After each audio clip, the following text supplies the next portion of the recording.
Apresentado por um conselheiro divino, atuando com a autoridade dos anciãos dos dias em Versa. O livro durante a parte 1. Documento 2. A natureza de Deus. 20.1, 33.1. Considerando que o conceito mais elevado possível que o homem pode fazer de Deus está abrangido na ideia e no ideal humano de uma personalidade primordial e infinita, torna-se admissível e mesmo útil estudar certas características da natureza divina que constituem o caráter da deidade. O melhor modo de compreender a natureza de Deus é pela revelação do Pai, tal como desenvolvida por Michael de Nebadon nos seus múltiplos ensinamentos e na magnífica qualidade da sua vida mortal na carne. O homem pode compreender melhor ainda a natureza divina, também, se ele considerar a si próprio como um filho de Deus e admirar o Criador do paraíso como um verdadeiro Pai espiritual. 20.2, 33.2. A natureza de Deus pode ser estudada por meio de uma revelação de ideias supremas. O caráter divino pode ser considerado uma representação de ideais supernos. No entanto, a revelação mais esclarecedora e espiritualmente edificante da natureza divina é encontrada na compreensão da vida religiosa de Jesus de Nazaré, tanto antes quanto depois de haver atingido a plena consciência da sua divindade. Se tomarmos a vida encarnada de Michael como a própria base da revelação de Deus ao homem, podemos tentar expressar por meio de símbolos verbais humanos certas ideias e ideais a respeito da natureza divina, os quais irão contribuir certamente para uma futura iluminação e unificação do conceito humano da natureza e do caráter da personalidade do Pai Universal. 20.3, 33.3. Todos os nossos esforços para ampliar e espiritualizar o conceito que os humanos têm de Deus se deparam com o imenso obstáculo da capacidade limitada da mente mortal. No cumprimento do nosso desígnio, da mesma forma, as limitações de linguagem e a pobreza do material que pode ser utilizado, no propósito de ilustrar ou de comparar, também prejudicam seriamente os nossos esforços de retratar os valores divinos e apresentar os significados espirituais à mente finita e mortal do homem. Os nossos esforços para ampliar o conceito humano de Deus seriam quase todos improfícuos, não fosse o fato de a mente mortal ser residida pelo ajustador outorgado pelo Pai Universal e de estar impregnada pelo Espírito da Verdade, do Filho Criador. Dependendo, portanto, da presença desses Espíritos divinos, dentro do coração do homem, para que o assistam na ampliação do conceito de Deus, eu empreendo, com alegria, a execução do meu mandado, que é tentar fazer uma descrição mais ampla da natureza de Deus para a mente do homem. 1. A infinitude de Deus. 1.1, 33.4. Ainda que no limiar do infinito, não podemos encontrá-lo. Os passos divinos não são conhecidos. A sua compreensão é infinita e a sua grandeza é insondável. A luz ofuscante da presença do Pai é tamanha, para suas criaturas mais baixas, que ele aparentemente habita na escuridão espessa. Não apenas os seus pensamentos e planos são inescrutáveis, mas ele faz um sem número de coisas grandes e maravilhosas. Deus é grande, não o compreendemos, nem pode o número dos seus anos ser contado. Deus habitará de fato a terra. Observai, o céu, o universo, e o céu dos céus, o universo dos universos, não podem contê-lo. Quão insondáveis são os seus julgamentos e quão indecifráveis os seus caminhos. 1.2 34.1. Não há senão um Deus, o Pai infinito, que também é o Criador fiel. O Criador divino é também o ordenador universal, é a fonte e o destino das almas. Ele é a alma suprema, a mente primordial e o espírito ilimitado de toda a criação. O grande controlador não comete erros. Ele é resplandecente em majestade e glória. O Deus Criador é totalmente desprovido de medo e de inimizade. Ele é imortal, eterno, autoexistente, divino e magnânimo. Quão puro e belo, quão profundo e insondável é o supremo ancestral de todas as coisas. O infinito é ainda mais excelente, pois reparte a si próprio com os homens.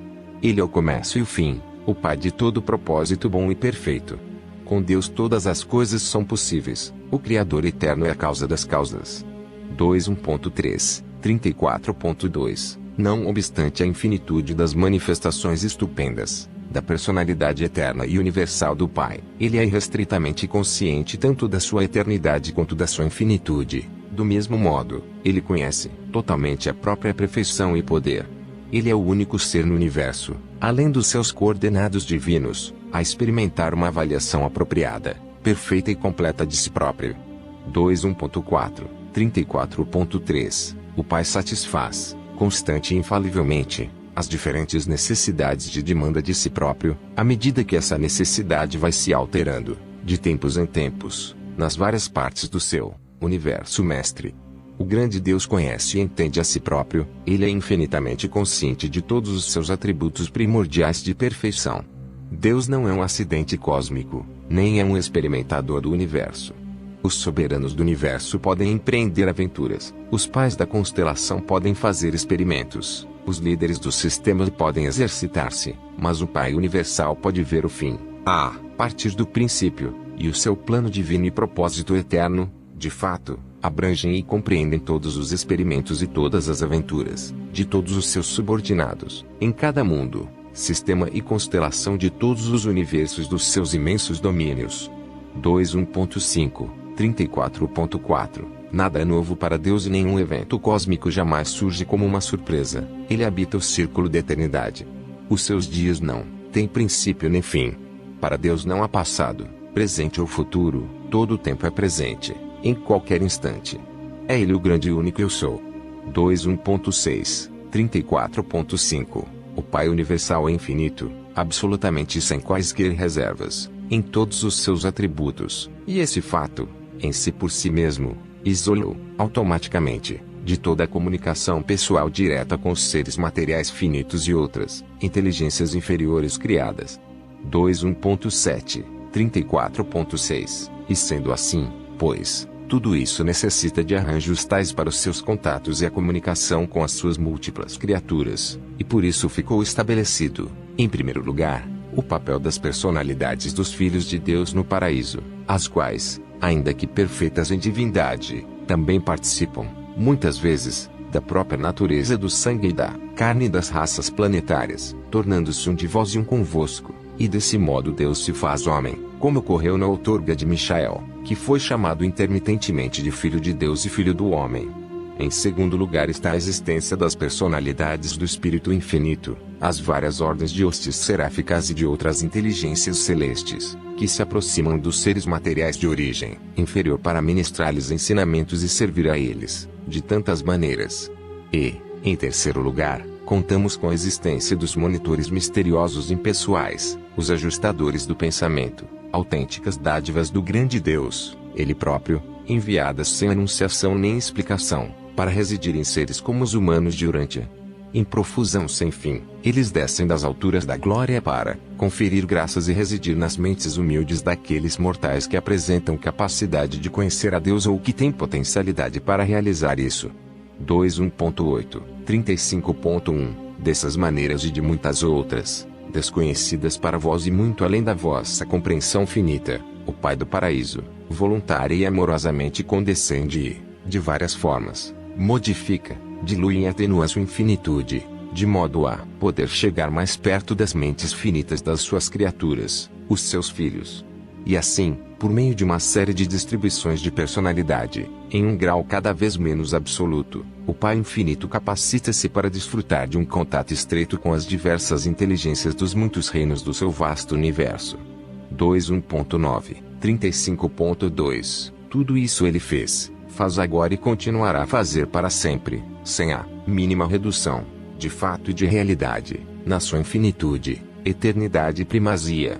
E essas coisas são absolutamente verdadeiras, não obstante a dificuldade de compreendê-las, e apesar do mistério em que estão envolvidas, e ainda, apesar da impossibilidade de serem inteiramente compreendidas pelas criaturas, como as que residem em Urântia. 2.1.10, 35.3 Posto que o primeiro Pai é infinito, nos seus planos, e eterno, nos seus propósitos torna-se inerentemente impossível para qualquer ser finito, alcançar ou compreender algum dia esses planos e propósitos divinos na sua plenitude. Apenas de quando em quando, o homem mortal pode vislumbrar os propósitos do Pai, da forma como são revelados, aqui e acolá, em relação ao desenvolvimento do plano de ascensão da criatura, em níveis sucessivos na sua progressão no universo. Embora o homem não possa compreender, na sua totalidade, o que significa a infinitude, o Pai Infinito por certo compreende plenamente, e abraça amorosamente a natureza finita de todos os seus filhos, em todos os universos. 2.1.11, 35.4 A divindade e a eternidade, o Pai as compartilha com um grande número de seres superiores do paraíso. Questionamos, todavia, se a infinitude e a consequente primazia universal seriam plenamente compartilhadas com qualquer deles além dos seus coligados coordenados dentro da trindade do paraíso.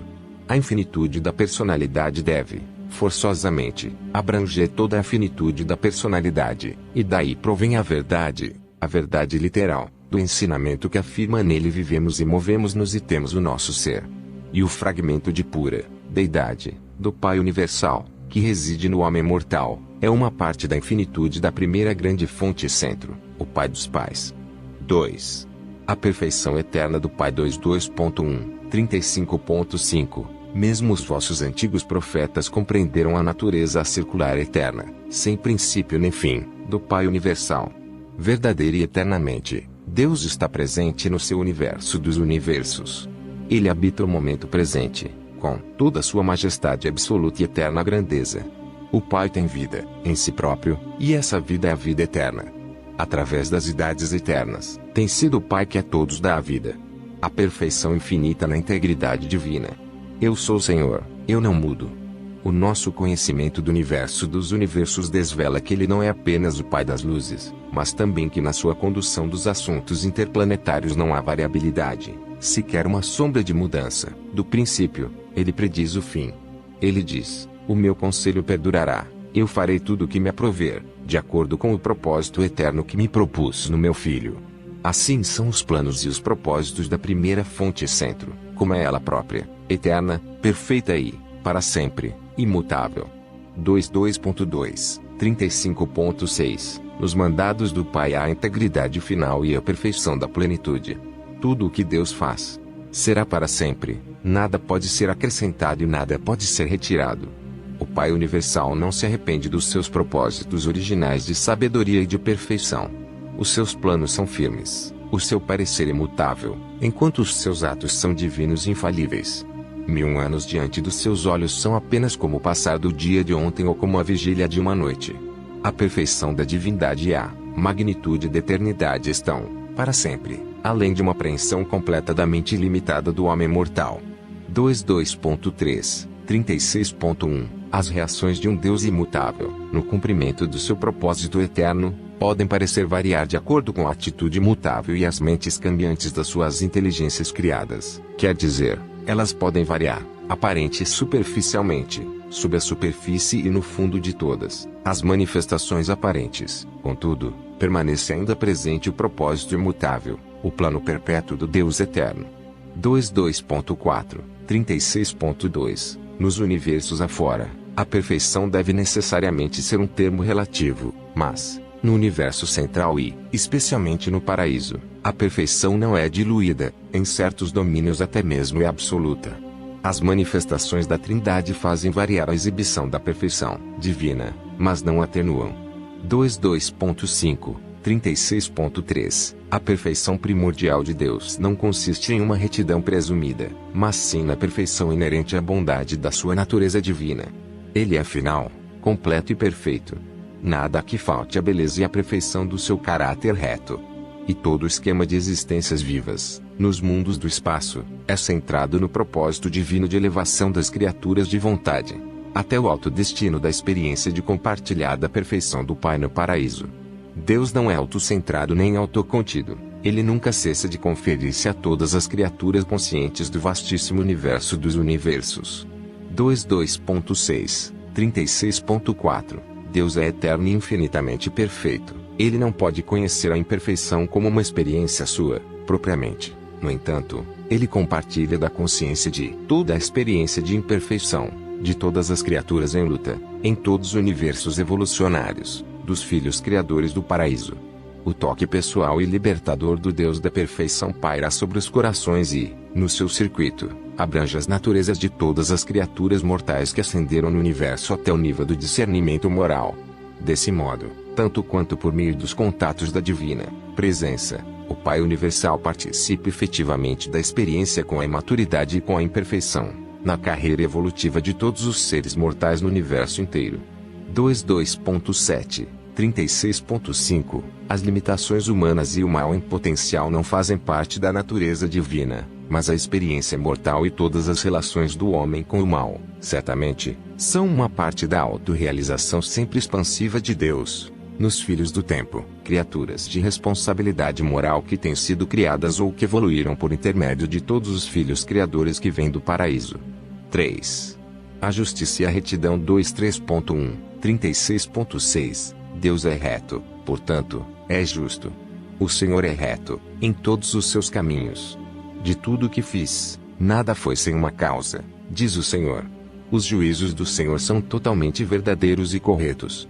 A justiça do Pai Universal não pode ser influenciada por atos nem realizações das suas criaturas, pois não há iniquidade no Senhor, nosso Deus, não há favorecimento de pessoas, nem aceitação de oferendas. 23.2 36.7 Quão fútil é fazer apelos pueris a este Deus, para que modifique os seus decretos imutáveis, de modo a evitar as justas consequências da ação das suas leis naturais e mandados, espirituais retos. Não vos enganeis, não se pode zombar de Deus, pois, do que semeardes, daquilo também colhereis.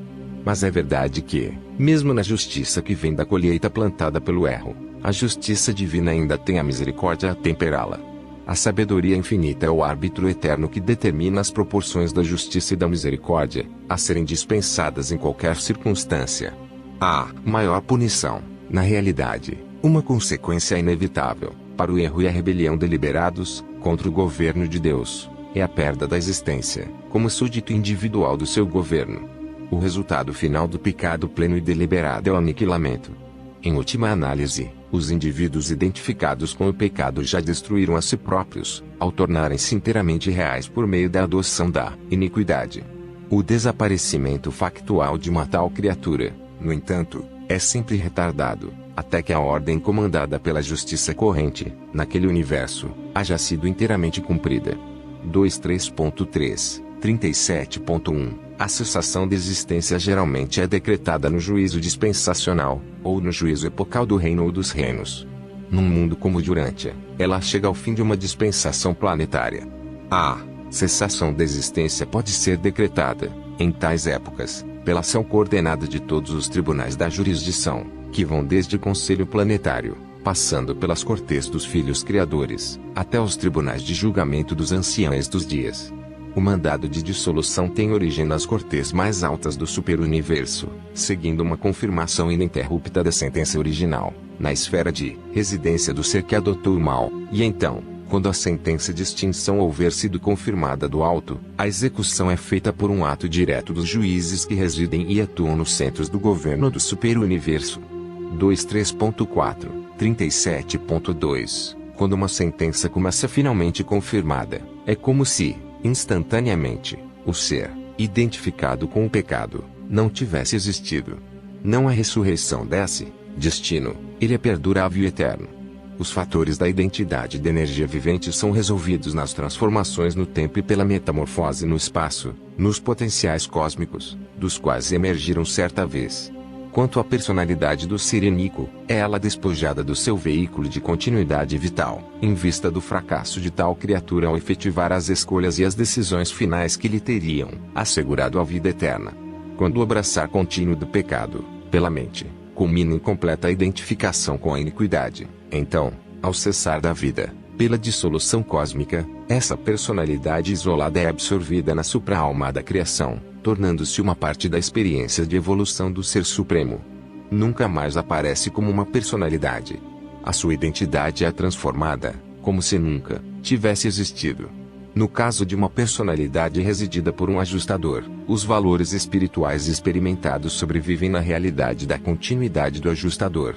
23.5 37.3 Em qualquer contenda no universo, entre níveis factuais da realidade, a personalidade de nível mais elevado terminará por triunfar sobre a personalidade de nível inferior.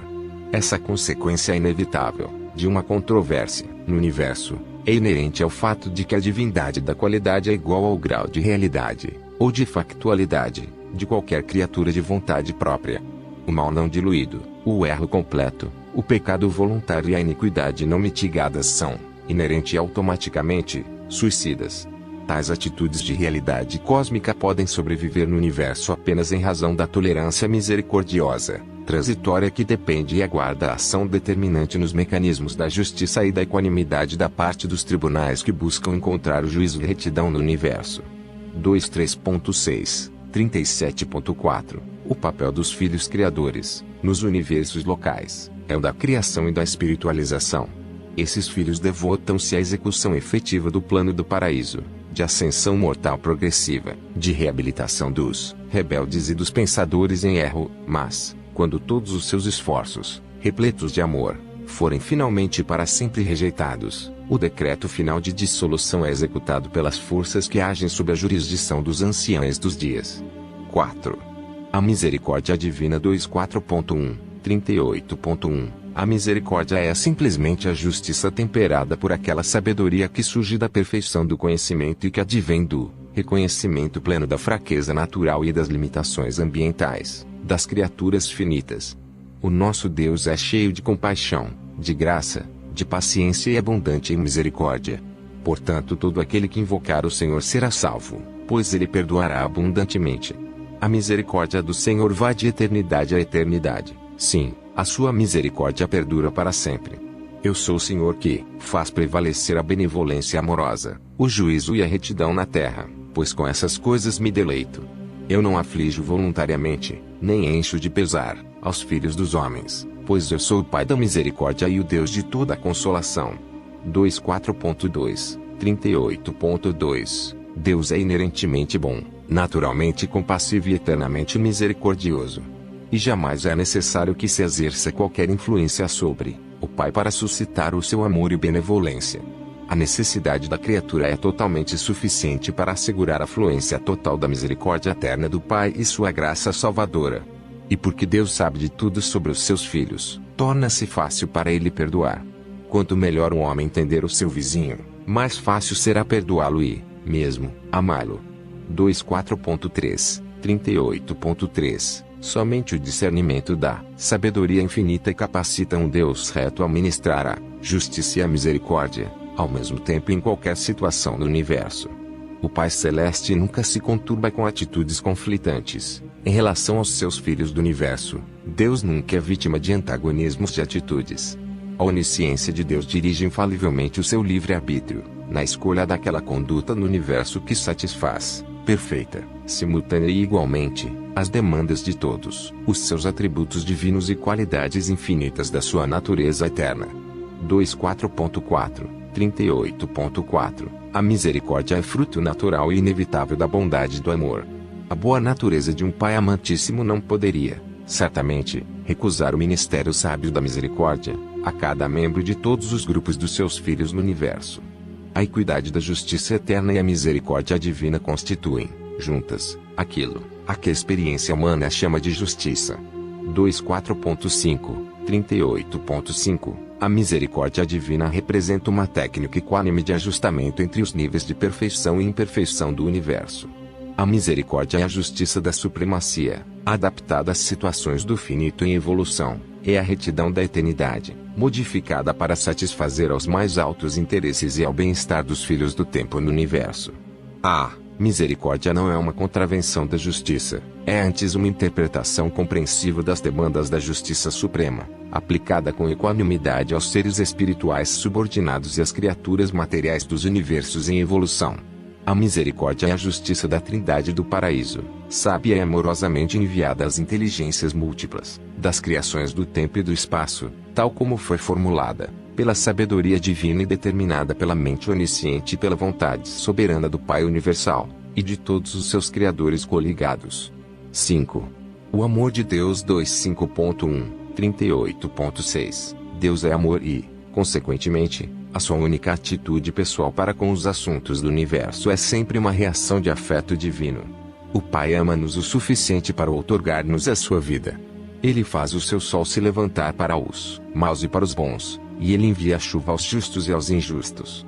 25.2, 39.1 É errado pensar que Deus possa ser persuadido a amar os seus filhos, por meio de sacrifícios feitos pelos seus filhos, ou pela intercessão das suas criaturas subordinadas, pois o Pai, Ele próprio, vos ama. É em resposta a essa afeição paternal que o Pai envia os maravilhosos ajustadores para residir nas mentes dos homens. O amor de Deus é universal, todos aqueles que quiserem podem vir. Ele gostaria que todos os homens se salvassem pelo conhecimento da verdade. Ele não deseja que nenhum homem pereça. 25.3, 39.2 Os criadores são os primeiros a tentar salvar o homem dos resultados desastrosos das suas tolas transgressões às leis divinas.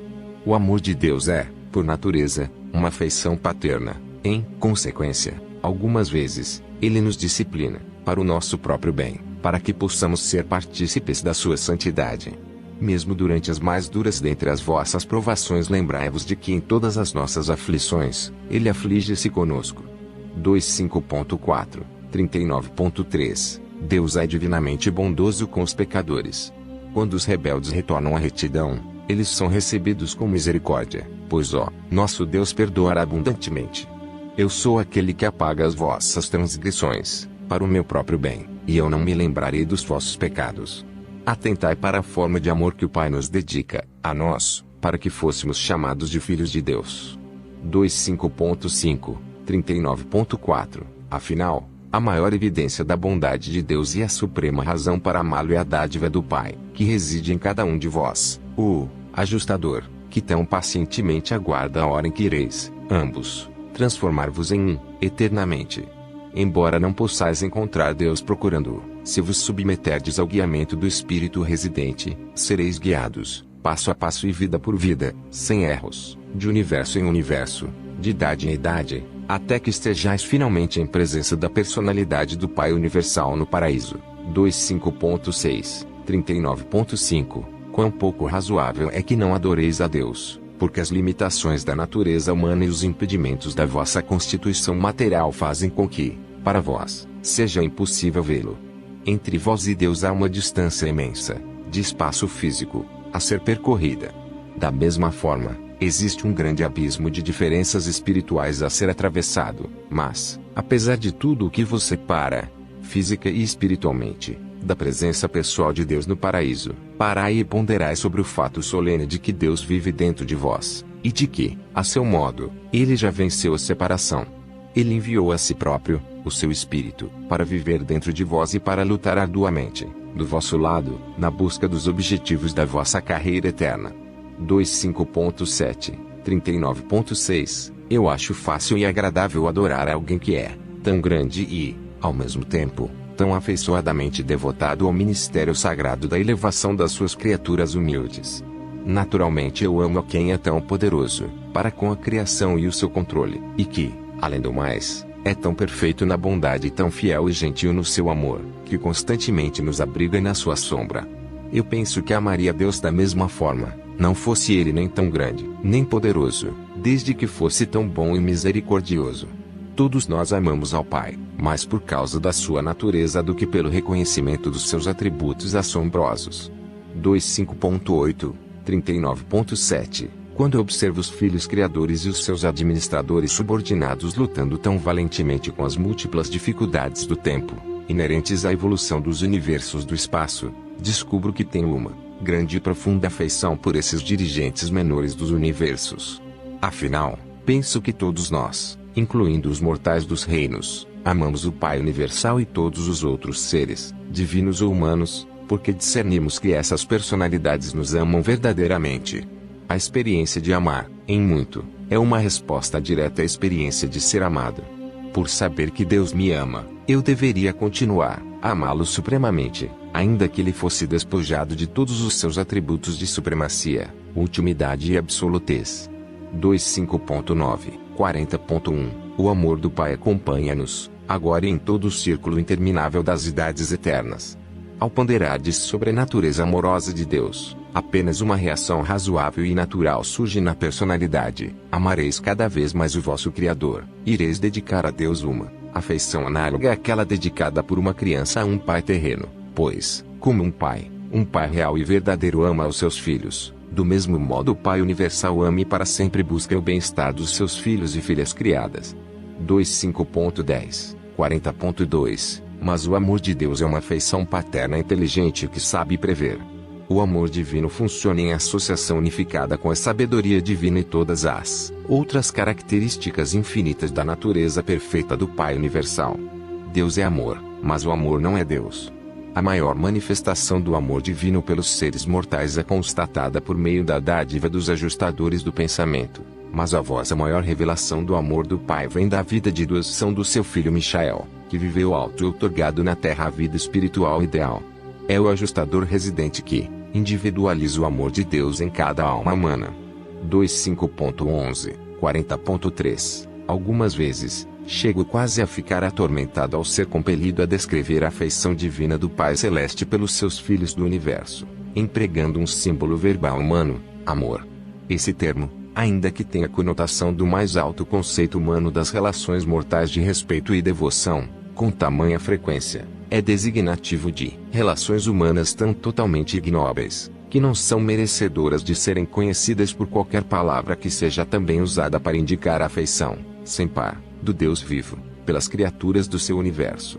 É uma infelicidade eu não poder fazer uso de algum termo superno e exclusivo que transmita à mente do homem a verdadeira natureza, e a delicada beleza do significado da afeição divina, do Pai, do paraíso. 25.12, 40.4. Quando o homem perde de vista o amor de um Deus pessoal, o reino de Deus passa a ser meramente o reino do bem. Não obstante a unidade infinita da natureza divina, o amor é a característica dominante de todas as relações pessoais de Deus com as suas criaturas. 6. A bondade de Deus. 26.1, 40.5. No universo físico podemos ver a beleza divina, no mundo intelectual é-nos possível discernir a verdade eterna, mas a bondade de Deus é encontrada somente no mundo espiritual da experiência religiosa pessoal. Na sua verdadeira essência, a religião é a fé feita de confiança na bondade de Deus. Para a filosofia, Deus poderia ser grande e absoluto e, de algum modo, até inteligente e pessoal, mas, para a religião, é necessário também que Deus seja moral, ele deve ser bom. O homem poderia temer um Deus grande, mas ama e confia apenas em um Deus de bondade. Essa bondade é a parte da personalidade de Deus, e a sua plena revelação surge apenas na experiência religiosa pessoal dos filhos que creem em Deus. 26.2, 40.6. A religião requer que o supramundo da natureza do espírito seja conhecedor das necessidades fundamentais do mundo humano e que seja sensível a elas. A religião evolucionária pode tornar-se ética, mas apenas a religião revelada é moral e espiritual de um modo verdadeiro. O conceito antigo de que Deus é uma deidade dominada por uma moralidade majestática foi elevado por Jesus até aquele nível afetuoso e tocante da moralidade familiar íntima, própria da relação pai-filho. E, na experiência mortal, não há nenhuma relação mais terna e bela. 26.3, 41.1. A riqueza da bondade de Deus leva o homem que errou ao arrependimento. Toda boa dádiva e toda dádiva perfeita vem do Pai das luzes. Deus é bom, ele é o refúgio eterno das almas dos homens. O Senhor Deus é misericordioso e pleno de graças. Ele é paciente e abundante, em bondade e em verdade. Provai e vede como o Senhor é bom. Abençoado seja o homem que confia nele. O Senhor é cheio de graça e de compaixão. Ele é o Deus da salvação. Ele alivia o coração dos infelizes e cura as feridas da alma. Ele é o benfeitor todo-poderoso do homem. 26.4, 41.2. O conceito de um Deus Rei Juiz, ainda que haja colaborado para desenvolver um padrão elevado de moralidade e criado um povo respeitador das leis enquanto grupo, deixava o indivíduo crente em uma posição triste, de insegurança com relação ao próprio status no tempo e na eternidade. Os profetas hebreus, mais recentes, proclamaram Deus como um pai para Israel. Jesus revelou Deus como pai de cada ser humano. Todo o conceito que os mortais fazem de Deus foi transcendentalmente iluminado pela vida de Jesus. O altruísmo é inerente ao amor paternal. Deus ama, não à maneira de um pai, mas como pai. Ele é o pai, no paraíso, de todas as personalidades do universo. 26.5, 41.3. A retidão indica que Deus é a fonte da lei moral do universo. A verdade exibe Deus como um revelador, como um mestre. Mas o amor dá afeto e anseia por afeto, procura a comunhão compreensiva, tal como existe entre pai e filho. A retidão pode ser própria do pensamento divino, mas o amor é a atitude de um pai. A suposição errônea de que a retidão de Deus fosse reconciliável com o amor altruísta do Pai Celeste pressupôs a ausência de unidade na natureza de Deus e levou diretamente à elaboração da doutrina da expiação, que é uma violentação filosófica tanto da unidade quanto do livre-arbítrio de Deus. 26.6, 41.4 O Pai Celeste afetuoso, cujo espírito reside nos seus filhos da terra, não é uma personalidade dividida, uma, a da justiça, e outra, a da misericórdia. Também ele não requer um mediador para assegurar o seu favorecimento ou o perdão de Pai. A retidão divina não é dominada pela estrita justiça de retribuição. Deus, enquanto um Pai, transcende Deus, enquanto juiz. 26.7, 41.5 Deus nunca é irado, vingativo ou enraivecido. É verdade que a sabedoria, muitas vezes, restringe o seu amor, assim como a justiça condiciona a sua misericórdia rejeitada. Seu amor pela retidão não pode evitar que, com a mesma intensidade, seja manifestado como ódio ao pecado. O Pai não é uma personalidade incoerente, a unidade divina é perfeita. Na Trindade do Paraíso há uma unidade absoluta, a despeito das identidades eternas dos coordenados de Deus. 26.8, 41.6 Deus ama o pecador e odeia o pecado. Tal afirmação é verdadeira filosoficamente, contudo, Deus é uma personalidade transcendental, e as pessoas apenas amam e odeiam as outras pessoas. O pecado não é uma pessoa. Deus ama o pecador porque ele é uma realidade de personalidade, potencialmente eterna, enquanto, em relação ao pecado, Deus não assume nenhuma atitude pessoal, pois o pecado não é uma realidade espiritual, não é pessoal, portanto, apenas a justiça de Deus toma conhecimento da existência dele. O amor de Deus salva o pecador, a lei de Deus destrói o pecado. Essa atitude da natureza divina mudaria, aparentemente, se o pecador afinal se identificasse completamente com o pecado, da mesma forma que a mente mortal pode também se identificar totalmente com o espírito ajustador residente. Um mortal, assim identificado com o pecado, tornar-se-ia então inteiramente não espiritual, na sua natureza, e, portanto, pessoalmente real, e por fim experimentaria a extinção do seu ser. A irrealidade, e mesmo a incompletude da natureza da criatura, não pode existir para sempre, em um universo progressivamente mais real e crescentemente mais espiritual. 26.9, 42.1 Perante o mundo da personalidade, Deus é descoberto como uma pessoa de amor. Perante o mundo espiritual, ele é o amor pessoal. Na experiência religiosa, ele é ambos. O amor identifica o arbítrio volitivo de Deus. A bondade de Deus permanece no cerne do livre-arbítrio divino. A tendência universal para amar manifesta a misericórdia, demonstra a paciência e ministra o perdão. 7. A verdade e a beleza divinas. 27.1, 42.2 Todo conhecimento finito e todo entendimento da criatura são relativos. A informação e os ensinamentos, ainda que colhidos de fontes elevadas, são apenas relativamente completos, precisos apenas em relação ao local e verdadeiros para a pessoa. 27.2, 42.3 Os fatos físicos são suficientemente uniformes, mas a verdade é um fator vivo e flexível na filosofia do universo. As personalidades em evolução são apenas parcialmente sábias e relativamente verazes nas suas comunicações. Podem estar certas apenas dentro dos limites da sua experiência pessoal. Aquilo que, pela aparência, pode ser totalmente verdadeiro em um lugar, pode ser apenas relativamente verdadeiro em outro segmento da criação.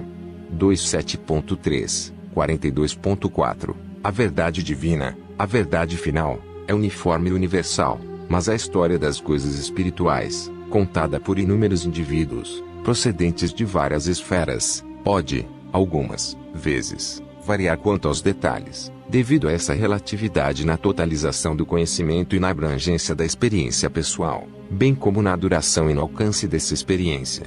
Conquanto as leis e os decretos, os pensamentos e as atitudes da primeira fonte e centro sejam eterna, infinita e universalmente verdadeiros, ao mesmo tempo, a sua aplicação e os ajustamentos que recebem, em cada universo, sistema, mundo e inteligência criada, estão de acordo com os planos e a técnica dos filhos criadores, quando estes atuam e funcionam nos seus universos respectivos. tanto quanto em harmonia com os planos locais e os procedimentos do Espírito Infinito e de todas as outras personalidades celestes coligadas. 27.4, 42.5 A falsa ciência do materialismo sentenciaria o homem imortal a reduzir-se a um marginal no universo. Tal conhecimento parcial é potencialmente um mal, é conhecimento que se compõe, tanto do bem, quanto do mal. A verdade é bela, porque é tanto completa quanto simétrica. Quando o homem busca a verdade, ele está buscando o divinamente real. 27.5, 42.6 Os filósofos cometem o seu mais grave erro quando são levados à falácia da abstração e à prática de focalizar a sua atenção em um aspecto da realidade e de proclamar, então, tal aspecto isolado como sendo a verdade inteira. O filósofo sábio irá sempre recorrer ao projeto da criação que está por trás e que é preexistente a todos os fenômenos universais. O pensamento criador, invariavelmente, precede a ação criadora. 27.6, 42.7 A autoconsciência intelectual pode descobrir a beleza da verdade e a sua qualidade espiritual, não apenas pela consistência filosófica dos seus conceitos, mas, ainda mais certa e seguramente, pela resposta inequívoca do sempre presente Espírito da Verdade. A felicidade vem como consequência do reconhecimento da verdade, porque esta pode ser factual, pode ser vivenciada. O desapontamento e a tristeza advêm após o erro, porque, não sendo este uma realidade, não pode ser factualizado pela experiência. A verdade divina é mais conhecida pelo seu aroma espiritual. 27.7, 42.8 A busca eterna de unificação, de coerência divina.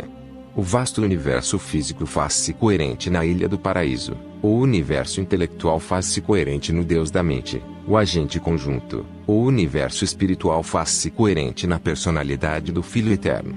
Mas o mortal isolado, do tempo do espaço, faz-se coerente em Deus, o Pai, mediante a ligação direta entre o ajustador do pensamento residente e o Pai universal. O ajustador do homem é um fragmento de Deus e, para sempre, procura a unificação divina e se faz coerente com a deidade do paraíso da primeira fonte centro, e nesta. 27.8, 43.1 O discernimento da beleza suprema é a descoberta e a integração da realidade. O discernimento da bondade divina, na eterna verdade, é a beleza última. O encanto mesmo da arte humana consiste na harmonia da sua unidade. 27.9, 43.2 O grande erro da religião hebraica foi não ter associado à bondade de Deus as verdades factuais da ciência e da beleza atraente da arte. À medida que a civilização progrediu, e enquanto a religião continuou a seguir o mesmo caminho pouco sábio, de enfatizar exageradamente a bondade de Deus, a ponto de negligenciar a beleza e de excluir relativamente a verdade, foi sendo desenvolvida, em certos tipos de homens, uma tendência crescente para desviar-se no conceito abstrato e dissociado da bondade isolada. A moralidade proclamada ao exagero e isolada da religião moderna, que fracassa em manter a devoção e a lealdade de muitos dos homens deste século, poderia reabilitar-se se, além dos seus mandados morais, tivesse a mesma consideração pelas verdades da ciência, da filosofia e da experiência espiritual, e pelas belezas da criação física, bem como pelo encanto da arte intelectual e pela grandeza de uma realização genuína de caráter. 27.10, 43.3 O desafio religioso desta época é dirigido àqueles homens e àquelas mulheres que, pela sua visão ampla e voltada para o futuro, e, pelo discernimento da sua luz interna, ousarão construir uma nova e atraente filosofia de vida, partindo dos conceitos modernos, sutilmente integrados, da verdade cósmica, da beleza universal e da bondade divina. Uma tal visão, nova e reta, da moralidade, atrairá tudo o que existir de bom na mente do homem e convocará o que houver de melhor na alma humana. A verdade, a beleza e a bondade são realidades divinas, e à medida que o homem ascende na escala da vida espiritual, essas qualidades supremas do Eterno tornam-se cada vez mais coordenadas e unificadas em Deus, que é amor.